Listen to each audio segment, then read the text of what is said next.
Hi friends, evening tea snacks என்ன அப்படின்னு சொல்லிட்டு பார்த்துடலாம்.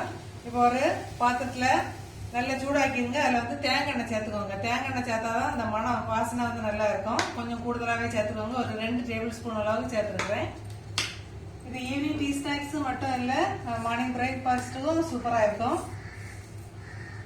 இப்போ கடுகு தாளிச்சிடலாம். கடுகு பொரிஞ்சோன்னா கொஞ்சமாக உளுந்த பருப்பு, ஒரு 2 காஞ்ச மிளகாய் அதே பிச்சு போட்டுக்கோங்க. இது கூட ஃப்ரெஷ்ஷான ஒரு கொத்து கருவேப்பிலை எல்லாம் சேர்த்துட்டு ஒரு மிக்ஸ் பண்ணிக்கோங்க. இப்போ இது கூட வேக வச்ச கிழங்கு சேர்க்க போகிறோம். பரிசீனி கிழங்கு உங்களுக்கு எவ்வளோ தேவையோ அவ்வளோ சேர்த்துக்கோங்க. சேர்த்து நல்லா மிக்ஸ் பண்ணிக்கலாம். இது வந்து கருப்பட்டி காப்பி, சுக்கு காப்பி போட்டு இது சர்வ் பண்ணாலும் சூப்பராக இருக்கும்.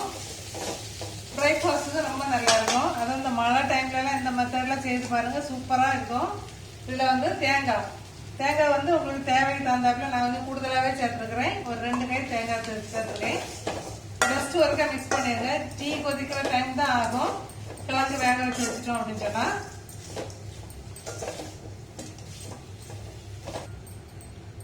ஈவினிங் டீ ஸ்நாக்ஸ் வந்து சூப்பராக ரெடி ஆயிடுச்சு. இந்த மெத்தடில் ட்ரை பண்ணி பார்த்துட்டு மறக்காமல் கமெண்ட் பண்ணுங்கள்.